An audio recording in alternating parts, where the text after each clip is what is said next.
Hello बच्चों, तो आज बात करेंगे फजांस रूल। देखो फजांस रूल क्या होता है, किसी आयनिक कंपाउंड में अगर हमें कोवेलेंट कैरेक्टर पता लगाना हो, कितना कोवेलेंट हो सकता है, वो फजांस रूल के थ्रू हमें पता चलेगा। और फजांस रूल डिपेंड करता है पोलराइजेशन पे। पोलराइजेशन एक टर्म है जिसमें क्या होता है, किसी भी आयन का जो शेप है वो डिफॉर्म हो जाता है। एक अच्छा सा शेप क्या होता है, डिस्टर्ब हो जाता है, टेढ़ा मेढ़ा हो जाता है। उस शेप के डिफॉर्मेशन की वजह से ऑर्बिटल्स आपस में ओवरलैप करते हैं। That overlap results in covalent character. आपने पढ़ा कि overlapping model of covalent character को बताता है, जो वैलेंस बॉन्ड थ्योरी है वो एक्सप्लेन करता है। वैलेंस बॉन्ड थ्योरी से हमें कोवेलेंट कैरेक्टर पता चला था। तो फजांस रूल में polarisation directly proportional to covalent character. जितना ज्यादा पोलराइजेशन होगा, कोवेलेंट कैरेक्टर उतना ज्यादा होगा। अब सवाल आता है पोलराइजेशन किन बातों पे डिपेंड करता है। पोलराइजेशन दो चीज पे डिपेंड करता है। एक तो हमारा डिपेंड करता है पोलराइजिंग पावर पे, और दूसरा पोलराइजेबिलिटी पे। पोलराइजिंग पावर बच्चों कैटायन का पावर होता है, और पोलराइजेबिलिटी एनायन की टेंडेंसी होती है कि खुद कितना पोलराइज हो जाए। तो पहले बात करेंगे हम पोलराइजेशन पोलराइजिंग पावर की। तो पोलराइजिंग पावर, ये टेंडेंसी ऑफ एक कैटायन होता है, पावर ऑफ एक कैटायन होता है कि किसी एनायन के शेप को कितना डिफॉर्म करके उसके ऑर्बिटल को खींच के ओवरलैप करा ले। तो ये जो पोलराइजिंग पावर है किसी कैटायन के, दो बातों पर डिपेंड करती है।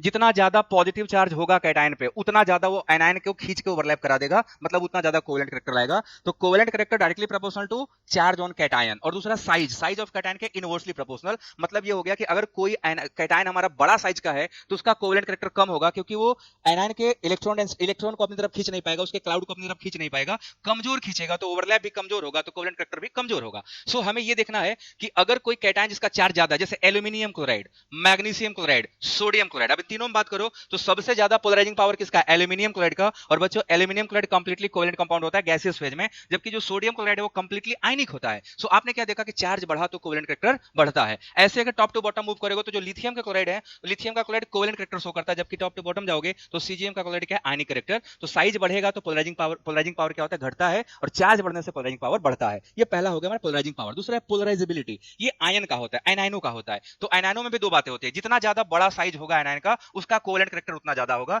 मतलब अगर anion top to bottom move करेंगे तो एनायन का साइज बढ़ेगा, तो एनायन के साइज बढ़ने से कोवेलेंट कैरेक्टर ज्यादा आएगा, क्योंकि उसका ऑर्बिटल आसानी से ओवरलैप कर जाएगा। तो फ्लोराइड, क्लोराइड, ब्रोमाइड, आयोडाइड में सबसे ज्यादा जो कोवेलेंट कैरेक्टर आएगा किसका आएगा? आयोडाइड्स का। और सबसे कम किसका आएगा? फ्लोराइड्स का। और अगर हम चार्ज की बात करें तो आप सब जानते हो, जितना ज्यादा नेगेटिव चार्ज होता है साइज उतना बड़ा होता है, साइज जितना बड़ा होगा उतना ज्यादा कोवेलेंट कैरेक्टर आएगा। सो अगर हम N3 minus O2 minus F minus, अगर इन तीनों बोले किसका कोवेलेंट कैरेक्टर ज्यादा होगा, तो N3 माइनस का साइज बड़ा है तो उसका कोवेलेंट कैरेक्टर भी ज्यादा होगा। तो F का साइज छोटा है क्योंकि एक ही चार्ज है, तो उसका कोवेलेंट कैरेक्टर भी क्या होगा? कम होगा। तो अगर हम लिथियम फ्लोराइड और लिथियम आयोडाइड की बात करें तो हाईएस्ट कोवेलेंट कैरेक्टर कहां मिलेगा? लिथियम आयोडाइड में। कैटायन छोटा और एनायन बड़ा होगा, कोवेलेंट कैरेक्टर उतना ज्यादा आएगा। तो ये था हमारा फजांस रूल। ऐसे ही और भी वीडियोस के लिए बने रहिए, चैनल को सब्सक्राइब करके वीडियो लाइक करिएगा। नेक्स्ट शॉट में और इंपॉर्टेंट चीज बताऊंगा। Thank you so much.